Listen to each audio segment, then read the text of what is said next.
투자자에는 세 부류가 있습니다. 이 비투자자. 투자는 전혀 하지 않아요, 이 사람들은.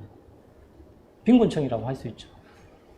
또 정부가 일 그만두면 뭔가를 먹여 살려주겠지. 아니면 뭔가가 법이 있겠지라고 생각합니다. 두 번째, 소극적인 투자자. 잃지 않는 투자를 하는 사람입니다. 뭐 안전하다고 생각하는 곳에만 투자를 하는 거죠. 예를 들어서 저축만 하시는 분들입니다. 세 번째, 적극적인 투자자. 이기기 위해 투자하시는 분들입니다. 이분들은. 더 많이 공부하시고 더 높은 수익을 위해서 투자하시는 분들입니다. 우리는 이런 적극적인 투자자가 되어야 됩니다. 그래야지만 부의 앞날이 열리기 때문입니다. 창의적이고 혁신적인 사람만이 더 큰 기회를 잡을 수 있습니다. 여러분들은 적극적인 투자가가 되어서 부자로 나아가셔야 됩니다. 그리고 우리는 이기는 투자의 원칙에 대해서 말씀드리겠습니다. 우리는 적극적인 투자가로서 이기는 투자를 해야 합니다. 이기는 투자를 하기 위해서는 레버리지를 활용하셔야 됩니다. 소극적인 투자자와 적극적인 투자자의 차이점은 소극적인 투자자는 돈만 투자하십니다. 그렇지만 적극적인 투자자는 시간을 먼저 투자하고 돈을 투자합니다. 그리고 금전적으로 풍요로운 사람이고요. 그리고 삶을 즐기면서 사십니다. 그렇지만 자기를 통제할 수 있는 능력이 필요합니다. 이렇게 우리는 적극적인 투자가로 나아가야 됩니다. 현금 흐름 4분면에 보면 봉급자, 그 다음에 전문직 종사자, 그리고 대규모 사업자, 투자자가 있습니다. 저희는 이 봉급자 생활자와 전문직에서 점진적으로 대규모 사업자, 투자자로 한 걸음 나아가야 됩니다. 그래야지 빨리 부를 창출할 수 있고, 그리고 또 부자로 한 걸음 더 빨리 갈 수 있습니다. 그래서 저희는 투자를 하는 것입니다. 그리고 투자를 하셔야 됩니다. 그래야지 나의 소중한 자금을 빨리 증가시킬 수 있습니다. 그래야지 저희가 중산층에서 빨리 부유층으로 올라갈 수 있습니다. 여러분, 여기에 1년 수입이 한 1억 되는 3명의 사람이 있다고 가정해 보시죠. ABC라는 사람입니다. A는 뭐 부동산 임대를 하시는 분, 그 다음에 두 번째, 뭐 회사원, 전문직, 좌측변에 있던 흐름의 사람이죠. 그리고 레스토랑을 잘 되는 곳을 운영하시는 분이 있습니다. 이 사람들, 어느 쪽에 있는 사람이 제일 돈을 잘 벌겠습니까? 여러분, 이런 식으로 되겠죠. 부동산 임대업을 하시는 분, 그리고 레스토랑을 운영하시는 분, 그리고 마지막에 이제 회사원이나 전문직에 종사하시는 분입니다. 회사원이나 이게는 추가적인 자산이 형성될 수 있는 부분에 대해서 차이가 생깁니다. 회사원은 제가 몸이 안 좋아가지고 회사를 그만두게 되면 월급이 없어지겠죠. 고정적으로 돈이 없어집니다. 그리고 회사가 갑자기 망해버리면 수익은 제로로 바뀔 수밖에 없습니다. 잘 되는 레스토랑을 운영하시는 분은 제가 무슨 일이 생겼어. 이거를 팔게 되면 프리미엄 받겠죠. 권리금이라는 게 있습니다. 그럼 권리금이라도 받고 나올 수 있습니다. 세 번째, 부동산 임대업을 하시는 분은 제가 일을 하지 않아도 돈이 계속해서 지속적으로 들어올 수 있는 수익을 만들어 놓으신 분입니다. 이런 식으로 저희는 어떻게든 빨리 투자자가 될 수 있도록 공부하시고 노력하셔야 됩니다. 그리고 부자 마인드를 가지셔야 됩니다. 여러분은 할 수 있습니다. 저희가 1년 수입 1억 원을 가졌을 때 개인적인 시간을 저희는 봉급자 생활을 전문직 하시는 분들은 개인적인 시간을 돈으로 바꿔서 수입을 창출하고 있는 겁니다. 돈을 잘 벌고 계실 때, 그리고 안정적인 직장을 가지고 계실 때 빨리 그 자금을 가지고 투자를 하셔서 매달 고정적으로 들어올 수 있는 시드머니를 만드셔야 됩니다. 월세를 받든지, 안 그러면 시세 차익을 얻든지 그런 식으로 만들어야 됩니다. 만약 이 생활에 안주하고 계시면서 생활을 하신다면 아차 방심하는 순간에 준비 없는 노후를 맞이하게 됩니다. 여러분, 저희는 이렇게 방심해서는 안 되겠죠. 그래서 공부하시고 재테크 준비하시고 조금 더 나아가셔야 됩니다. 진짜 수입은 제가 일하지 않아도 스스로 나의 시드머니가 스스로 증가하는 구조를 만드는 겁니다. 여러분 다 잘하고 계시지 않습니까? 좀 더 노력하시고 저희와 함께 공부하시고 앞으로 더 나아가신다고 하면 이렇게 자본을 더 증가시키는 그런 구조에 같이 동참하실 수 있습니다. 우리가 봉급생활을 할 때 방심하면 이런 형태가 됩니다. 천천히 부자가 될 때 보면 소득킬러라고 이거 어딘가에 나와서 제가 오늘 아침에 캡처를 했던 거고요. 정리해고로 당하든지 안 그러면 건강에 이상이 생겨버리면 하루아침에 우리의 수익은 제로가 됩니다. 그렇게 되기 전에 빨리 준비해서 저희가 부자의 계층으로 올라갈 수 있게 노력해야 됩니다. 현명한 채무자는 대출도 잘 받고 빚도 어떻게 잘 활용하는가에 대해서 우리는 배워가야 됩니다. 레버리지를 활용하셔야죠. 현명한 채무자는 돈을 빌려서 더욱더 부자로 나아갑니다. 그렇게 하는 사람이 현명한 부자죠. 9대10 법칙이 있습니다. 10%의 채무자는 대출, 빚이죠. 그 빚을 이용해서 더욱더 부자로 나아갑니다. 그런데 90%의 채무자는 부의 레버리지를 잘못 사용해서 이런 식으로 마이너스 레버리지의 형태로 더 가난해져 버립니다. 그러면 안 되겠죠, 저희는 10%에 속할 수 있는 채무자가 돼서 10%를 가지고 더욱더 부자가 될 수 있도록 해야 됩니다. 그래서 레버리지도 잘 활용하시고 현명하게 활용하시면 저희는 더욱더 부자가 될 수 있습니다. 왜? 저희는 가지고 있는 자본이 작지 않습니까?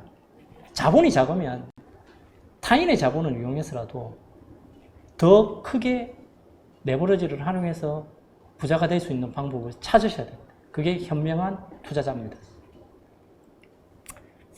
부동산 부자 중에는 현명한 채무자들이 많습니다. 이 레버리지를 활용하셔가지고 빠르게 성장하시는 분들이 상당히 많습니다. 여러분들도 하실 수 있습니다. 10%의 채무 부자에 속할 수 있도록 저희 함께 노력해 보시죠. 금융 IQ가 높은 재테크 투자자들은 빚, 레버리지를 이용하는 법을 잘 알고 있습니다. 빚, 대출에는 유익한 빚과 해로운 빚이 있습니다. 유익한 빚은 우리를 더 성장하고 부자로 만듭니다. 그런데 해로운 빚, 빚을 내셔가지고 도박을 한다든지 이런 분들은 더욱더 가난한 사람, 빈자로 떨어질 수밖에 없습니다.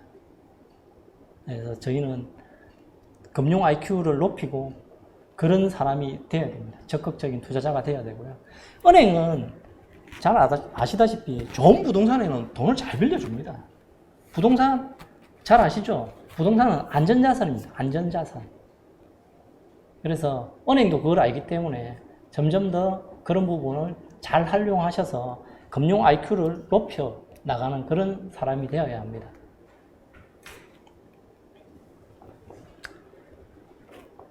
여러분, 저희는 변화가는 세상에 지금 급변하게 변해가는 세상입니다.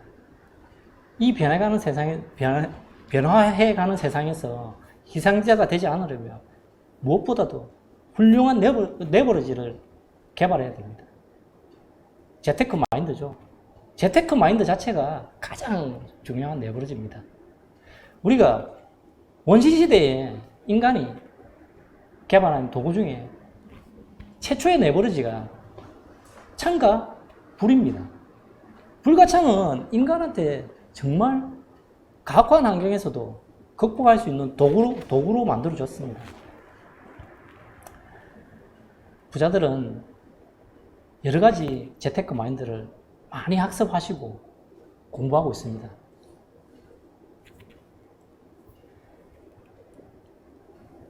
우리는 훌륭한 레버리지를 만드셔서 부자 마인드를 만드셔서 같이 부자의 마인드로서 나아가야 됩니다. 그래야지 부자가 될 수 있습니다. 긍정적인 사고를 가지시고 부정적인 사고를 가지시면 부자가 될 수 없습니다.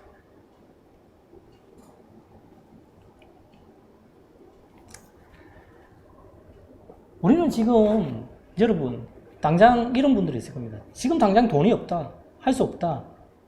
돈이 없을 수도 있고요. 여건이 좋지 않을 수도 있습니다. 세상에는 완벽하게 좋은 상황을 우리 앞에 탁 나타나지 않습니다. 그런 상황이 오기라는 것은 정말 어렵고요. 우리는 이럴 때 아이디어를 만들어내고 그리고 더 나은 미래를 향해서 준비해 나가야 됩니다. 그렇지 않으면 더없이 힘들어지겠죠. 이렇게 어려울 때 기회를 엿보고 적극적인 투자 마인드를 가지고 준비하는 태세를 갖추어 가야 되는 것입니다. 어떤 상황에서도 기회를 찾을 수 있는 능력, 그것이 바로 레버리지입니다. 재테크 시장, 부동산이나 주식, 침체가 올 수 있죠. 침체되더라도 항상 시장에 남아 계셔야 됩니다. 보통 보면 장이 좋았다가 갑자기 안 좋아지면 모든 사람들이 슬그머니 없어져 버려요. 그러면 기회를 잡을 수 없습니다. 저희가 시장이 어려울 때 정책이 바뀌고 완화될 때 좀 더 유리한 조건을 파악하고 레버리지를 활용해서 투자 기회를 잡아야 됩니다. 예를 들면 2008년이나 2014년 때 정말 안 좋았습니다. 부동산이. 그때 미분양 많았습니다. 그렇게 어려운 시장에서도 투자하셨다면 지금 정말 엄청난 부를 축적하셨겠죠. 그래서 투자를 하실 때 시장이 좋을 때는 잠깐 들어오셨다가 시장이 안 좋으면 빠져나가는 그런 실수는 안 하셨으면 좋겠습니다. 그래서 그렇게 안 되려면 저희와 함께 같이 공부하시면서 계속해서 꾸준히 해 나가시면 됩니다. 어떤 상황에서도 기회를 찾을 수 있습니다. 그래서 그런 레버리지의 도구를 잘 찾는다면 여러분들 틀림없이 부자 될 수 있습니다. 너무 걱정하지 마십시오. 빅데이터 결론, 조각들로 떠다니는 데이터를 갖다가 모으고 나누고 분석하면 미래가 보인다. 맞죠? 그래서 저는 빅데이터 관련 주식에 투자를 했어요. 저는 이런 방식으로 투자해요. 주식도. 이제 주식을 하라는 게 아니고요. 빅데이터 관련 주식은 굉장히 많아요. 관련 주식이 많은데 그것도 그만큼 공부를 해야 되겠죠. 그래서 저도 하라는 거 아니지만 이런 재테크에서 부동산도 하시겠지만 다양한 걸 많이 해보셨으면 좋겠다는 생각이 들어요. 많이 해보시면 좋겠고 그만큼 또 공부도 하셔야 될 거고요. 그래서 저는 주식도 부동산처럼 해요. 장기로. 이렇게 미래가치 있는 거 지금 떨어지고 차트 안 봐요. 사트 지금 하면서 차트 안 본다는 게 좀 웃기다, 그죠? 하여튼 그래서 저는 이런 식으로 주식 투자를 해요. 미래가치 있는 거. 장기로. 이건 놔두놓으면 그냥 꾸준히 오를 수 있는 거. 나중에, 저는 그래서 핸드폰에 그 주식 어플 안 깔아요. 옛날에 깔았다가 스트레스 받고 노선 보고 안 되잖아요. 그래서 아예 안 봐요. 아예 안 본다. 그래, 컴퓨터만 한 번씩 가가지고 본다.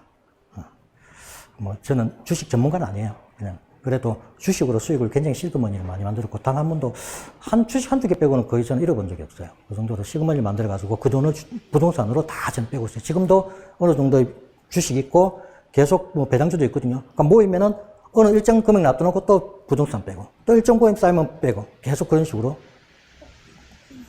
투자를 합니다. 자, 이제 빅데이터라는 개념은 조금 잡혔죠. 굉장히 미래에 가면은 엄청난 거구나. 무슨 시간 잘 안 보이네. 시계가 저기 있구나. 그런 걸 갖다 그 정도만 아시면 될 것 같아요. 그래서 가면 이제 시작할게요. 너무 길었나, 저론이? 이제 그 개념을 기본적으로 알고 가셔야 될 것 같아서 한번 말씀을 드렸고요. 하면 이제 첫 번째, 부동산 가격이에요. 그 다음에 이제 강원도부터 나머지 도를 보면 거의 다 이제 100, 200, 300대. 광역시랑 거의 좀 비슷하죠. 네. 그래서 도 하나가 광역시랑 비슷한 힘을 가집니다. 그리고 이제 매매 가격 지수를 보니까, 서울, 부산, 대구가, 특징이 뭐가 있냐면, 이거 한국감정원에서 이제 나온 자료거든요. 그래서 보면 서로 다르게 움직여요. 서울이 움직일 때 부산은 보합세, 대구는 오히려 하락세. 이제 서로 다르게 움직이죠. 그래서 서울이 이제 떨어지니까 부산이 이 구간에는 올라가기 시작하죠.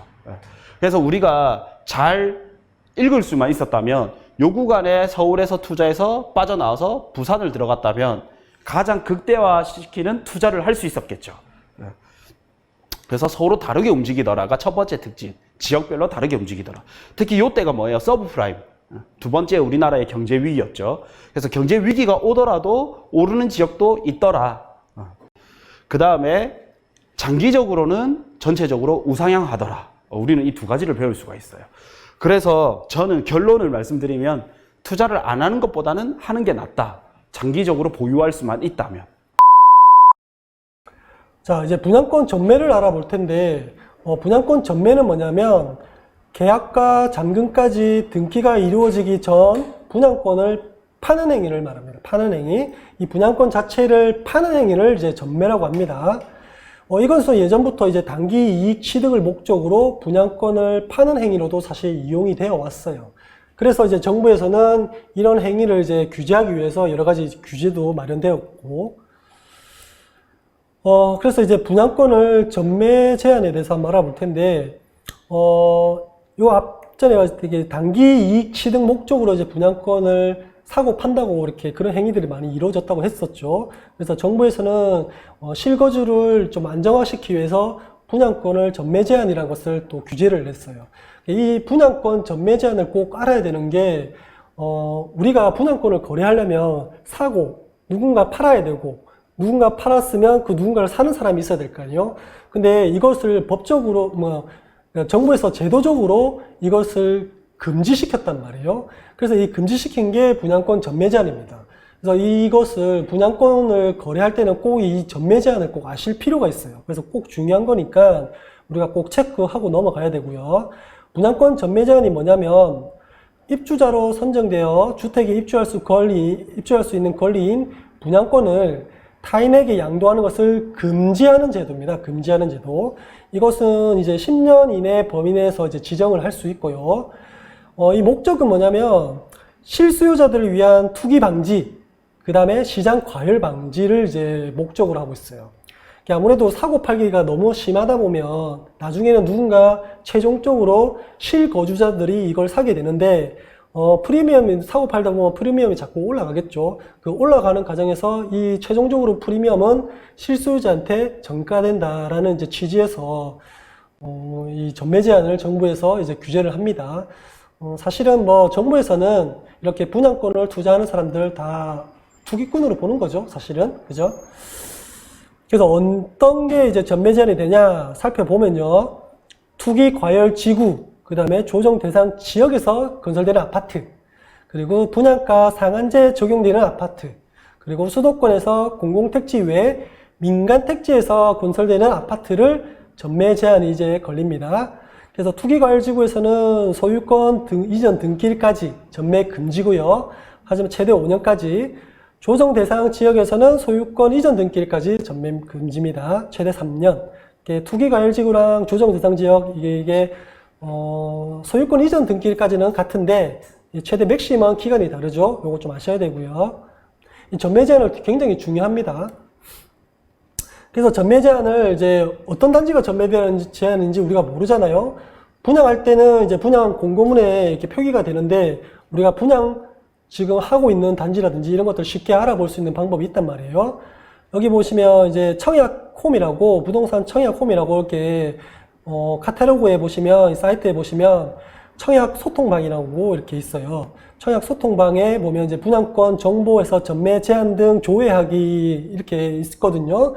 여기를 눌러보시면 분양권 정보 전매 제한 이렇게 안내가 있어요. 그래서 여기 보시면 검색할 수 있는 란이 있어요. 이렇게 지역을 검색해서 이제 단지도 검색할 수 있고요. 아니면 좀 보기 쉽게 최근에 분양한 단지들이 이렇게 표시가 되어 있거든요. 그런 단지들 이렇게 딱 찍어보면 제가 이렇게 여수 소호동 금호 어울림 오션 테라스 하나 임의로 한번 찍어봤어요. 공고는 이제 2021년 8월 6일 날 이제 공고를 했고 지금 이미 당첨 발표도 났어요. 전매 제한해서 이제 특별 공급, 일반 공급 이렇게 해서 소유권 이전 등기일까지 전매 금지 이렇게 되어 있죠. 그리고 여기에 동호수를 특정하게 또 입력을 하면 이렇게 딱 나와 있어요. 정보가. 예. 요 단지에 대한 정보가 나와 있죠. 그래서 특이사항 해서 청약 과열 지역이고 전매 제한이 있고 소유권 이전 등기일까지 최대 3년 이렇게 전매 제한 단지를 이제 볼 수 있거든요. 이런 것들을 꼭 확인하셔야 돼요. 왜냐하면 전매 제한 단지는 거래를 할 수가 없어요. 내가 하고 싶어도 할 수가 없기 때문에 그래서 전매 제한 단지인지 아닌지 꼭 확인을 해볼 필요가 있습니다. 그래서 굉장히 중요하다고 제가 말씀을 드리는 거예요. 그리고 또 네이버 부동산에도 이렇게 전매 제한 단지를 이제 볼 수 있거든요. 네이버 부동산에서 이렇게 카테고리에 분양을 보시면 분양에 이렇게 분양 지금 진행 중인 단지가 있고 분양 예정 단지가 있어요. 그 분양 진행 중인 단지와 예정 단지를 하나 임의로 찍어보면 이것도 이제 분양 진행 단지죠. 여기도 보면 전매 여부라 해서 이렇게 전매 제한 단지다 이렇게 표기가 되어 있어요. 언제까지인지 이렇게 평형 정보를 보면 이게 평형 정보를 눌러보면 전매 제한이라서 2023년 5월까지 이제 전매 제한입니다. 이렇게 표기가 되어 있죠. 그러니까 이 날짜가 언젠가를 보니까 요거예요, 요거. 입주 예정일이겠죠? 2023년 5월까지죠. 그래서 보통 우리 규제 지역은 이제 입주 예정일까지, 소유권 이전 등기일까지 아까 뭐 투기과열지구는 5년 최대, 그 다음에 조성대상 지역에는 이제 3년 이렇게 돼 있었잖아요. 그래서 이거는 입주 예정일까지 이렇게 전매 제한이 걸려 있다고 알 수 있고요. 그리고 또 이제 분양 예정 단지도 마찬가지예요. 전매 여부에서 전매 제한 단지 이렇게 알 수 있습니다. 요거 꼭 확인하셔야 돼요. 자, 용어 정리를 한번 해볼게요. 자, 용어 정리는 기본적으로 재개발, 재건축 분석을 하기 위해서 당연한 거예요. 먼저 첫째, 비례율을 볼게요. 비례율은 간단히 말해서 사업성을 나타내는 하나의 지표예요. 비례율이 100이다, 130이다, 사업성이 좋은 거예요. 괜찮은 거예요. 근데 비례율이 92, 87, 사업성이 좋지 않은 겁니다. 그래서 100을 기준으로 판정하는 것이 통상 관례이고 요새는 100보다 훨씬 더 나아요. 요새 재개발, 재건축은. 그게 약간 특징이에요. 그 다음에 종후 자산 평가액이 뭐냐면 여기 보세요. 요 그림 봐보세요. 요 지역이 재개발 지역이라고 칠게요. 영세한 따닥따닥한 아주 노후된 주택들이 많았다고 칩시다. 그래서 이 주택은 1억짜리 간평을 받았고요. 요거는 5천밖에 못 받았고요. 요거는 또 4천밖에 못 받았어요. 근데 얘네들을 다 허물고 이렇게 높은 초고층 아파트를 지었어요. 그럼 얘네들을 뭐 할까요? 건설사는 분양을 하겠죠. 그래서 평당 2,300에 분양을 했다라고 칩시다. 그럼 이 분양 수입의 총 합계가 종후자산평가액이에요. 만약에 2,000세대를 분양을 했으면 한 호실당 분양가액 곱하기 2,000을 보면 되는 거죠. 평균가를. 그게 종후자산평가액이고요. 총 사업비는 뭐냐 하면요. 이 건물 그냥 짓습니까? 아니죠. 철근도 들어가고요. 시멘트도 들어가고요. 가구도 들어가고 많이 들어간단 말이에요. 게다가 인건비도 있고요. 그 모든 것들이 뭐죠? 공사비. 그럼 공사비만 있으면 되나요? 아니요. 돈이 처음부터 몇 천억이 있는 게 아니에요. 건설사도. 그 금융기관에서 돈을 빌려오죠. 그러면 이자를 납부해야 되겠죠? 그거 말고 각종 원인자 부담금도 많아요. 인입비도 있고요. 감리비도 줘야 되고요. 그 다음에 이주하시는 분들 이주비도 줘야 돼요. 그런 금액들을 공사비가 아닌 비공사비, 기타 사업비라고 부를게요. 그래서 총 사업비는 공사비 더하기 비공사비의 합으로 나타낼 수 있습니다. 그 다음에 종전자산평가액은 뭐냐 하면요. 아까 요 집 4천만 원, 그 다음에 이 집 5천, 요 집 1억, 요 집은 또 요 상가는 좀 비싸서 6억. 요렇게 6억, 1억, 5천, 4천 요것들의 합이 뭐냐 하면 종전자산평가액이에요. 자, 그러면 감정평가액은 해당 물건의 그 금액인 거야. 4천이면 4천, 5천이면 5천. 얘네들의 합계가 바로 종전자산평가액인 거고요. 그러면 권리가액은 뭐냐 하면 나는 이 집이 4천인데 건설사가 4,500으로 인정을 해주는 거예요. 쳐주는 거예요. 몸값을. 그 다음에 이 집은 원래 5천만 원짜리인데 갑자기 건설사가 5,700만 원으로 계산을 해주는 거예요. 몸값을 가중치를 붙여주는 거예요. 왜? 고마워서. 너 조합원이 너의 헌집을 나한테 민간 건설사한테 줬기 때문에 나는 네가 나한테 반납한 헌집, 땅을 바탕으로 해서 새 아파트를 건설을 했고 그 건설한 것을 분양을 해서 나는 이문을 남긴 거죠. 그래서 권리가액은 뭐냐 하면 원래 감정평가, 본연의 가치 곱하기 가중치를 해서 새로 부여한 가격을 권리가액이라고 하는 거예요. 그렇잖아요. 누군가한테는 이 물건이 굉장히 필요한 거예요. 그럼 100만 원짜리를 그 사람이 200만 원에도 살 수 있는 거고 100만 원짜리를 필요 없는 사람한테 가면은 10원도 안 내는 거죠. 그게 바로 권리가액입니다. 자, 그 다음에 요거는 설명을 했고요. 자, 조합원 분양가 한번 볼게요. 조합원 분양가는 뭐냐 하면요. 조합원들한테 제공되는 분양 원가예요. 그럼 이 조합원 분양가는요. 통상적으로 일반 분양가의 80~90% 수준으로 형성이 됩니다. 예를 들어서 건설사가 아까 2,300만 원 평당 일반 분양가를 잡았어요. 하지만 조합원한테는 2,300을 다 안 받고 그것의 약 80% 정도의 가격으로 디스카운트를 해줘요. 저렴한 가격에 들 수 있는 거죠. 예를 들면 일반 분양가가 34평이 10억이라고 치면 조합원 분양가는 8억 정도밖에 안 하는 거예요. 그죠? 자, 그럼 분담금은 뭐냐? 그럼 조합원 입장에서는 헌집을 줬으니까 8억짜리로 공짜로 받으면 될까요? 그건 또 그렇지가 않아요. 왜냐하면 이 사람이 민간 건설사한테 준 자신의 헌집이 8억짜리가 아니었다라는 거죠. 이 사람이 민간 건설사한테 준 집은 4억밖에 안 했다라고 칠게요. 그 4억의 본연의 가치를 건설사가 가중치를 붙여서 5억으로 인정을 해줬어요. 그러면 나는 건설사한테 5억만큼만 인정을 받았는데 8억짜리 집을 받고 싶으니까 추가로 얼마를 더 내야 하나요? 3억을 더 내야 되겠죠. 그쵸? 그게 바로 분담금이에요. 그쵸? 그러면 그거를 추가로 더 내더라 하더라도 어차피 나는 8억, 10억짜리를 몇 억에 사는 거죠? 8억에 사는 거죠. 그러니까 싸게 사는 거죠. 그럼 조합원 물건이 만약에 부동산에 나올 때는 8억에 나오겠습니까? 아니죠. 거기에서 P를 붙여 팔죠. 어차피 내가 8억짜리를 9억에 내놔도 어차피 10억보다 저렴하잖아요. 그러니까 그 차액만큼 플러스 알파를 붙여서 부동산에 내놓고 그 플러스 알파가 8억 플러스 알파의 금액이 10억보다 저렴할 때 우리는 그 재개발 재건축 투자를 하는 거예요. 근데 아직 사업 단계가 정말 몇 년 더 걸릴 것 같은데 10억짜리를 부동산에서 9억 5천에 내놨다 칩시다.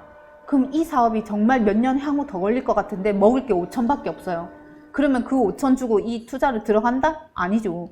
다른 지역에 다른 물건을 들어가면 그거보다 투자 수익률을 더 높일 수 있으면 딴 걸 잡는 거죠. 그래서 요거를 계산을 하실 줄 아셔야 되는 거예요. 그 다음에 이게 분담금이었고 대지지분이 뭐냐면요. 요 앞에 보면 등기부 등본을 떼보시면요. 요렇게 각구에 보면 요런 표시가 있어요. 뭐뭐뭐 분의 뭐뭐뭐 막 소수점 해가지고 막 분수 나오는 거 있거든요. 이게 뭐냐 하면 그 해당 아파트, 해당 지역의 연면적이 요렇게 전체를 사각형을 이룬다고 칠게요. 근데 나는 그 위에 땡땡 주공 아파트의 203호의 주인이에요. 203호는 34평이지만 그 중에서 대지 면적은 요만큼밖에 안 되는 거예요. 그러면 전체 연면적분의 내 203호의 요 새까맣게 점처럼 칠한 요 면적이 바로 대지 지분인 거예요. 대지 지분이 왜 중요하냐? 오른쪽 표를 보실게요. 이거는 청주 지역의 대지 지분들이에요. 땡땡 주공들. 뭐 봉평 주공, 뭐 모충 주공, 문천 주공, 뭐 산남 주공 이런 애들이 싹 다 대지 지분이고 이 표를 투자자들은 이렇게 표로 만들어서 들고 다녀요. 13평에 해당하는 대지 지분 22평 나오고요. 15평 27에서 29 나오고 이렇게 들고 다녀요. 왜? 대지 지분이 높을수록 뭐가 높게 나오니까? 네, 비례율 내가 들고 있는 해당 물건의 가치가 크게 나와요. 대지 지분이 높을수록. 그래서 분담금이 낮아집니다. 그래서 대지 지분이 높은 거를 찾는데 그러면 건설사 입장에서도 조합원들이 가지고 있는 대지 지분이 넓은 지역의 사업을 벌여야 일반 분양 세대수가 늘어나고 그게 이익으로 남겠죠. 그럼 뭐 몇 퍼센트 정도 돼야 될까요? 대지 지분이? 보통 15%를 봅니다. 15% 미만인 거는 건설사가 그닥 매력을 많이 느끼지는 않아요. 그래서 여기 보면 20몇 평 되는 애들 있죠. 요런 데는 정말 매력적인 사업장인 거예요. 그게 대지 지분이고, 실제 호가는 뭐냐면 조합원 분양가, 즉 일반 분양가보다 80%에서 90% 가격밖에 안 가지는 할인된 디스카운트된 조합원 분양가 플러스 나중에 분담금을 내겠죠. 자, 요 분담금 금액에 피를 섞어서 사람들은 조합원들은 부동산에 내놔요. 그게 실제 호가이고요. 이 호가가 적절한지를 여러분들은 판단을 하셔야 돼요. 그 다음에 매도 청구가 뭐냐면요. 재건축 사업장에서만 매도 청구가 있고요. 재개발 사업장에서는 현금 청산이 있어요. 재개발과 재건축의 차이점은 뭐냐면요. 재건축은 내가 재건축 사업에 동의하지 않으면 나는 조합원이 아니에요. 동의장을 안 내면. 하지만 재개발 사업장은요. 동의장 안 내도 나는 이미 이 사업장에 내 집이 있기 때문에 나는 자동으로 조합원 지위에 올라가 있어요. 그러면 재건축 받는 사람은 나는 동의서를 안 냈으니까 뭐 받아야 될까요? 매도해야 되겠죠. 그럼 내 집 매도해줘 하는 게 매도 청구이고요. 나는 여기 새 집 안 들어갈 거야. 그 다음에 재개발에서는 어쩌면 강제적으로 조합원의 지위는 올랐다 하지만 입주를 안 하고 싶은 거예요. 그럼 현금 청산해달라고 요청을 하는 거죠. 이게 현금 청산입니다.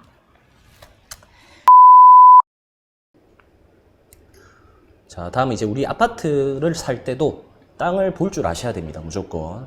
우리 대단지 아파트도 보면 도심의 중심, 외곽지와 아파트 가격이 다른 이유를 보면 땅값 때문에 다른 거거든요. 우리가 이제 건축비는 보통 한 평에 한 500에서 550 이렇게 든다고 하더라고요. 근데 건축비가 2배, 3배 이렇게 뛸 이유는 거의 없습니다. 그래서 중심과 외곽지의 땅값은, 외곽지의 아파트 가격은 다른 이유가 이제 땅값 때문이라고 보시면 돼요. 그래서 보시면 이 부산의 시민공원이거든요. 시민공원 인근에 땅이 있다고 가정해 보겠습니다. 제가 아까 말씀드렸는데 무조건 농가밭이 땅이 아니라고 말씀드렸죠. 이렇게 오래된 주택도 멸실하게 되면 새롭게 지을 수 있는 땅의 가치를 가지고 있기 때문에 이런 것도 땅으로 보셔야 돼요. 아무튼 몇 년간 아파트 짓는 건설사에서 이렇게 시민공원 인근으로 이렇게 공원 뷰를 바라보는 이런 쪽으로 아파트를 짓는 게 굉장히 트렌드였습니다. 그래서 시민공원이랑 가깝고 이 땅에서 뷰도 보이고, 그래서 아마 건설사에서 아파트를 지으려고 했을 거예요. 그래서 땅 위치를 보면 여기 건물 바로 뒤쪽이거든요. 그래서 시민공원에서 지금 바라본 모습이고, 땅 위치에서 반대편으로는 시민공원이 보입니다. 이 그림이 이제 뒤쪽에서 본 모습인데, 이러한 이제 고층 아파트를 짓기 위해서 이렇게 낡은 주택들을 한 8채 정도 매입해서 부셨다고 보시면 돼요. 그래서 이제 땅 모양을 이런 식으로 만들었거든요. 그래서 건물을 부수고 아파트를 지으려고 땅을 조금 크게 매입을 했습니다. 그리고 이처럼 이제 신축 아파트를 짓게 됩니다. 과거 유행했던 도시형 생활주택이에요. 그래서 즉 나홀로 아파트라고 이야기도 많이 하는데 현재 지금 100세대짜리 건물을 짓고 있는 모습이고, 이처럼 시간이 지나서 이렇게 100세대짜리 소형 아파트가 완성되게 되었습니다. 그래서 이때는 주택 경기가 굉장히 좋은 시기였거든요. 한 2017년 정도 됐었어요. 그래서 내 집 거실에서 시민공원 뷰도 보이면서, 그 다음에 도보로 5분 안에 갈 수 있는 굉장히 좋은 입지였기 때문에 이 아파트뿐만 아니라 양옆으로도 다른 건설사에서 아파트를 짓고 있는 모습들이 보입니다. 나홀로 아파트 중에서는 주거 환경이 꽤 괜찮았겠죠. 그래서 분양하는 회사에서 연지동 소형 아파트, 시민공원 힐링라이프에서 뷰가 좋고 살기 좋은 아파트다, 이렇게 광고를 하면서 분양을 하기 시작합니다. 그래서 이때 광고했던 시기를 보면 2011년 8월로 이렇게 되어 있죠. 그래서 이게 거실에서 본 아파트 모습이에요. 그래서 영구적으로 이렇게 공원이 나오는 뷰를 볼 수가 있습니다. 이것도 내부 모습이거든요. 굉장히 심플합니다. 이제 북박이장도 있고 아일랜드 식탁도 있고 메리평 에어컨도 있어요. 그래서 이게 이때 당시에 신혼부부들이 굉장히 좋아했습니다. 방 2개 거실 구조 해가지고 21평짜리였거든요. 그래서 한 1억 5천, 6천에 이렇게 분양을 했는데 이때 당시에 전세 세입자가 워낙 많다 보니까 전세가 1억 7천까지 나가는 그런 시장이었어요. 그래서 전세의 수요도 많았고 갭 투자도 내 돈 안 들이고 할 수 있었고, 그리고 실수요자들 입장에서도 대출이 많이 나온 시기였거든요. 우리가 담보 70% 나오고 10%는 추가로 신용대출까지 해줬습니다. 그래서 매매 금액에서 20%만 있으면 이렇게 살 수 있었던 그런 시절이었어요. 그래서 분양 당시에 이렇게 입주 분양을 다 마치고 이렇게 투자자들이 산 거는 전세 세입자를 맞춰서 세입자가 살게 됐고, 이렇게 실거주자들도 마찬가지 거실에서 공원 뷰를 보고 살고 있었습니다. 하지만 입주하고 1년 안 되는 시점에서 다른 건설사에서 이 아파트 앞에 땅을 매입했다는 소식이 들리게 됩니다. 이때부터 대충 감이 잡히시죠. 네.